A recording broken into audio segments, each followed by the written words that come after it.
So this is a yew tree. First proviso is 99% of this tree is poisonous, really seriously toxic.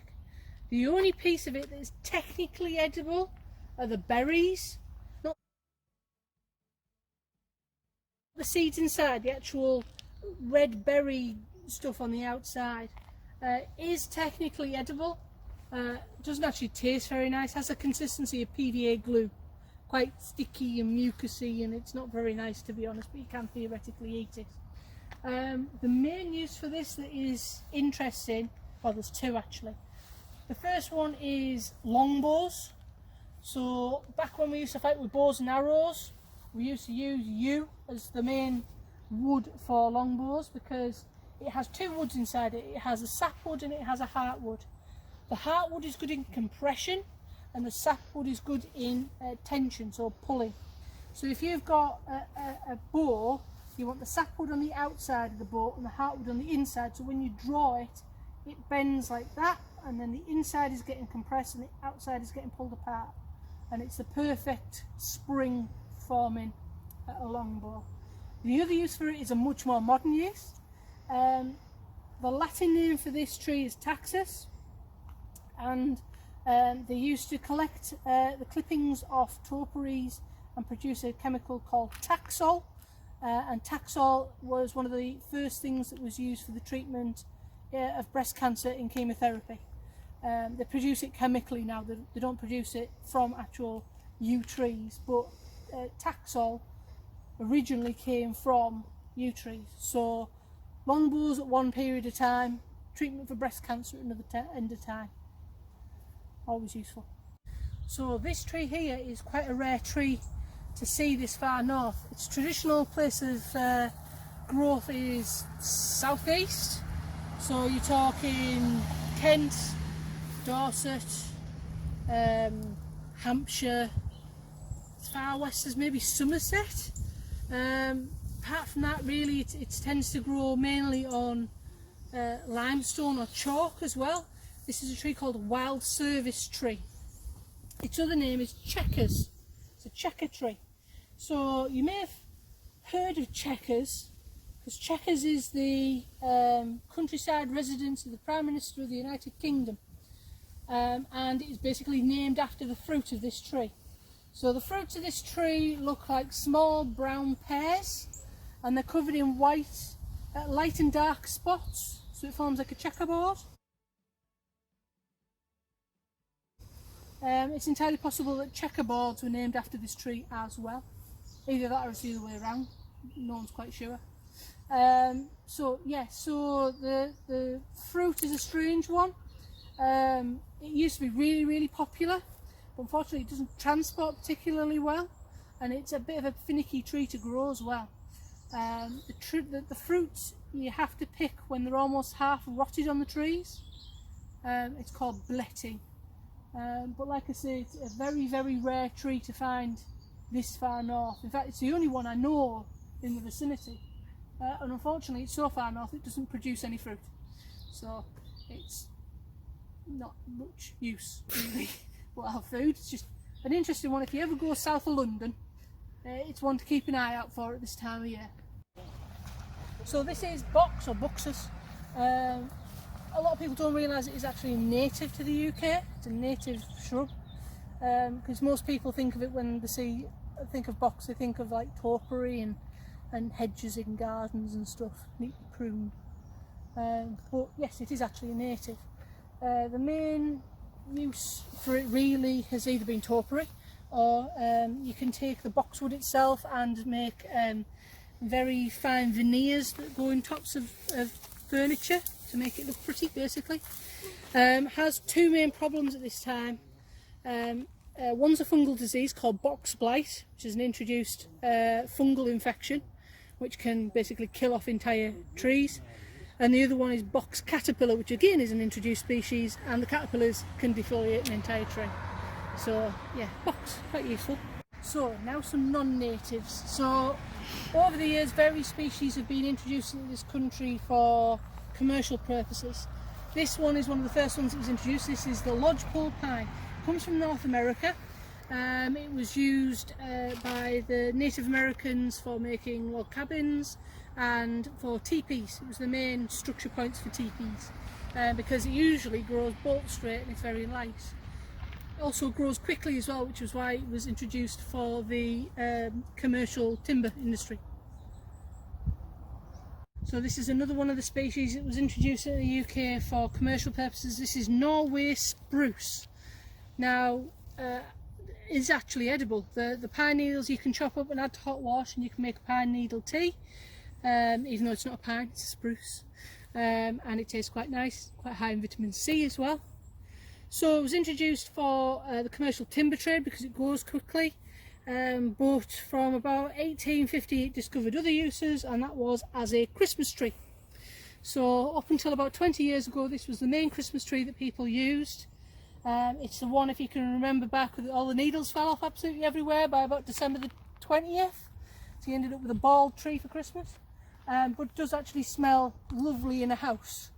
Whereas the new Northern pines don't drop the needles, but they don't smell of anything either. So has its good points and its bad points. But yeah, the old Christmas tree. So this is another common hedging plant. This is blackthorn. So named because it's covered in thorns, surprisingly, and it's also got a very dark wood, and it produces little blacky blue berries. Now these are called sloes, and you use them in the making of sloe gin. You can actually eat them, but you need to cook them, and they also have a big stone in the middle of them which is very high in cyanide, so you need to get rid of that as well. The other uses for this, the wood is very hard and very strong, so it was used in the same way as ash really for high impact activities. So it used to be used for the construction of hockey sticks and shinty sticks if you're in Ireland, and because the wood is that dense, that hard and that heavy. So this is an apple tree that we found along the main walkway.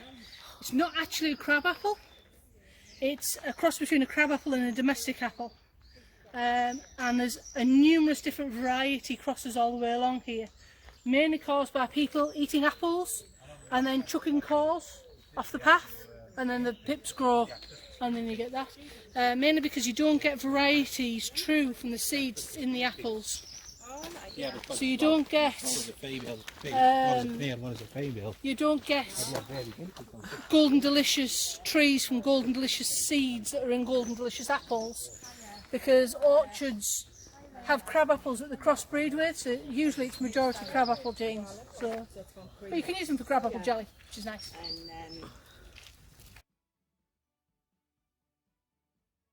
So this here, this is meadow sweet. Earlier on in the year these little lumpy things would have been flowers, which are small, creamy white, smell absolutely fabulous. I mentioned earlier about goat willow and salicylic acid, and the fact that if you chew the bark you get pain relieving qualities, and the fact that it tastes awful. This has salicylic acid in it and it tastes quite nice. What you do is you collect the flowers, and the flowers can be dried, and then you can add them to hot water and you get like a meadow sweet tea, and it's really very nice, and it has pain killing qualities as well. Obviously it still has the side effects of if you drink too much of it, it can give you stomach ulcers and it does thin your blood, but you mainly take it for the pain relieving qualities. Most people who use it every morning just to kind of get themselves going. You can dig the roots up as well and crush the roots and get a juice out of the roots. The roots smell like germaline, and you can basically use that juice as a pain relieving topical ointment as well, or you can mix it with water and drink it, but it tastes awful. So this is a variety of rose. So these red berries are actually called hips, so rose hips. Now in this country every single variety of rose produces hips which are edible. So the outside flesh part contains a large amount of vitamin C, more gram for gram than a typical orange. However, word of warning is inside that flesh are seeds. The seeds are covered in hairs, and the hairs were traditionally used as itching powder. So you need to separate those hairs from the fruit, which usually involves boiling and skimming off the scum that forms on the surface. The other thing with roses earlier on in the year is obviously they flower. All flower petals are edible, whether it be wild ones like this or hybrid teas in your garden or climbers in your garden or whatever. All the petals are edible. You can actually take the petals and produce rose oil from them, but it uses a distilling process where you kind of boil the oil off, and you use that to make perfume. Now that's not the same stuff as when you were little and you used to get rose petals and stick them in a jam jar with water and smash them up and make perfume, and 2 days later it smelled like rotting cabbage. Completely different process. But like I say, all roses you can eat. So this species here is a common wood horsetail. Now there is a variety that grows in people's gardens which is called mare's tail. Mare's tail is a different species. It's smaller and it's very difficult to eradicate. But the horsetail family are very, very, very ancient as a family. They've been around before the time of the dinosaurs. This is what dinosaurs used to eat. When it comes to our uses, it's not edible, but there are 2 uses for it. The first thing is it's quite a tough plant. Its cell walls contain an awful lot of silica, so it doesn't break down when you rub it together. And basically you can use it as a pan scourer, which is quite useful if you're out camping. You can use it as a pan scourer. The other thing you can do is burn it and use the ash as a glass polishing agent. So things like lenses, so spectacles and telescopes and binoculars, that's what you would have used that ash for, to give it a nice even finish. So this is a horse chestnut or conker tree. Most people can usually identify this one, mainly because it's covered in conkers. So the conkers themselves you can't actually eat. There is a variety called sweet chestnut, which produces a similar looking thing that you can actually eat, but you can't eat conkers, they're poisonous. It's the reason why they're called horse chestnuts. The leaves are useful in other ways. They contain a chemical called sapothin, which is a type of soap. So you can actually crush the leaves up and add them to water, and you produce something that looks very much like fairy liquid. It's green and it's soapy. The leaves are also quite tough as well, so whereas the horsetail you can use as a pan scourer, this is a pan scourer plus fairy liquid, washing up liquid, all in one. And it's a biodegradable soap as well, so you can add it to watercourses and it's not going to kill anything downstream. So a useful one when you're camping.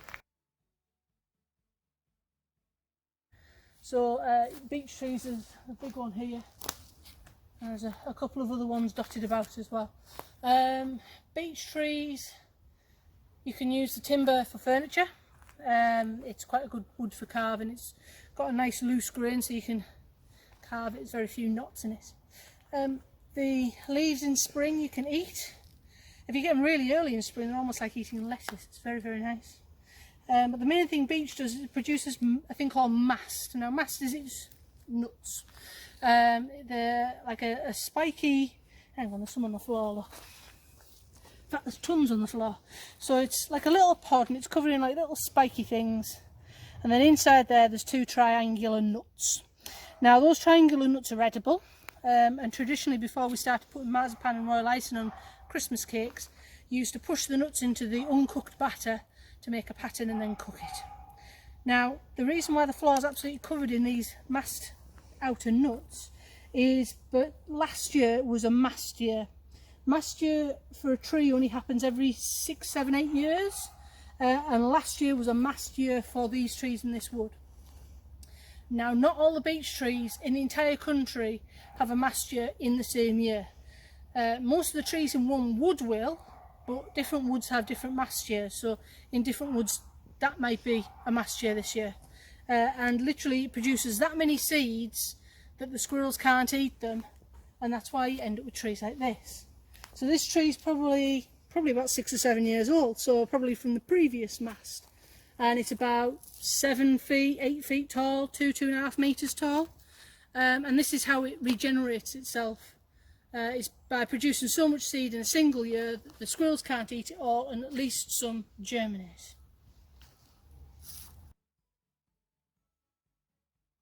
Water habitats. It's one of the few things I'm always asked is freshwater fish, can you eat them or not? Yes is the answer. Freshwater fish, there are no toxic or poisonous freshwater fish in this country. That does not mean that they all taste nice. In general, if you look at the water and it's muddy, the fish are going to taste muddy. If it's clear, they'll taste okay. However, be aware that you need to have a rod licence to catch fish in this country. You can't use a net, you can't go in and collect them up with your hands, you need a rod licence. If you're going after sea trout or salmon, you need an extra bit on your fishing licence to actually go fishing. Otherwise it's poaching and they can come after you for that. So other things with freshwater environment is on the bottom you've got freshwater swan mussels which are edible, and then on the surface you've got waterfowl. You've got things like ducks and geese. Now ducks and geese are protected by law at certain times of the year. You can only take them when it isn't the breeding season. That is winter basically, autumn and winter. So from beginning of September through to maybe end of February, something like that. So obviously you can take them. There are other species that are edible, things like, well, you've got moorhen wandering around on there at the moment, youngsters. Theoretically you could eat them, but there's not much on them, it's not advisable, they're a wild species, just leave them be. Other species that live in there, you've got things like frogs and toads. Theoretically frogs are edible, but they're that much faff to prepare that it's not worth it. Plus we don't have the frogs that the French eat. We have a different species up here, so they don't taste as nice. Toads are poisonous, so you just don't touch them. Newts, all of them are all protected by law, so you can't take them.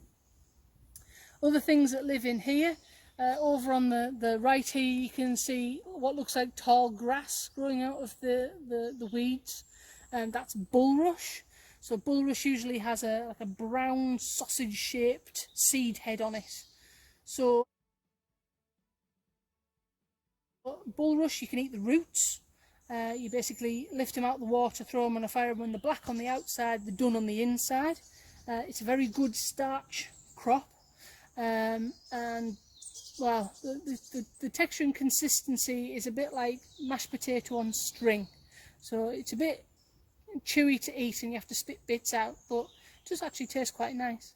The young growth in the spring can actually be cut and used as a substitute for leek. It used to be called Russian leek. And the big brown seed head is good for firelighting, because it doesn't matter how hard it's raining, the inside of that seed head is fluffy and dry and will take a spark and will light. So if you're trying to light a fire, you look for bulrush. It doesn't matter what the weather, it'll always be dry on the inside. So there's 3 wild foods in this area here. First one of these little blackberries here, which surprisingly are blackberries, otherwise known as brambles. We've got about 70-80 varieties of bramble native to this country. Then obviously you've got like feral escapees from people's gardens. Some are big and juicy, some are quite dry and bitter. Some, it looks like there's only like 3 or 4 of the little drupes, which are the little lumpy bits that's actually formed. It's not due to bad pollination, it's actually due to the variety. They tend to start at, so if you look at this one here, you can see that these ones have already gone. So they're usually the best tasting ones. And then they tend to get drier as it goes back. So from beginning of October, it's usually not much point in picking them. This time of year, you're only picking them for really pies and crumbles. You're not eating them fresh with ice cream or anything like that. The other wild food that we've got here is this one. This is stinging nettle. You can see these dangly bits. These are actually the flowers. Once a nettle flowers, it becomes quite impalatable. It becomes bitter and tough. But if you can get them either before they flower, or if you cut them down, they'll regrow. The regrowth you can actually treat just as spinach. It's actually very high in iron. It's quite nice actually, quite a nice flavour. Has another use as well. From the very tip of the plant down to the base, the stem actually contains a fibre which can be brought out and made into string or turned into fabric. And the final one is this one here. And this is hogweed. The easiest way to identify it at this stage is to take one of the seeds, snap it in half and smell it. And if it smells like bitter oranges, it's hogweed. You can use the seeds as a garnish. Earlier on in the year you can actually pick the growth that comes through the ground, and you can use it in like a tempura batter. It's quite nice. One word of warning, we do have an invasive non-native version of this called giant hogweed. So you can see that this is between waist and shoulder high. In general that's native hogweed, waist to shoulder high. The head on it's probably just a bit bigger than the palm of your hand. Giant hogweed's 3 metres tall. The flower heads on them are about the size of a dinner plate, so they're quite easy to tell apart. And giant hogweed produces a sap that can chemically burn you, so you need to be aware of it, particularly if you're planning on eating hogweed. You don't want to be eating something like that. So this tree here is an introduced species as well. This is western red cedar. So any of you who've got one of those really posh expensive hot tubs that's made out of wood, it's made out of western red cedar. They also do things like decking, that sort of thing. It's a nice easy wood to work, splits very easily. So it's used to make things like shakes and shingles. So if you've got wooden bits on a roof, they're shingles, and if you have them on the sides of your house, they're shakes. Because it's easy to split down. The wood itself is an aromatic, so it does actually smell fantastic, and you can get cedar oil, although cedar oil in Europe tends to come from trees from the Far East, Middle East, that sort of thing. Useful tree, it doesn't rot very easily. It's fairly well resistant to insects as well, in particular termites, but we don't get termites in this country. So useful tree for the outside of your house if you're building it.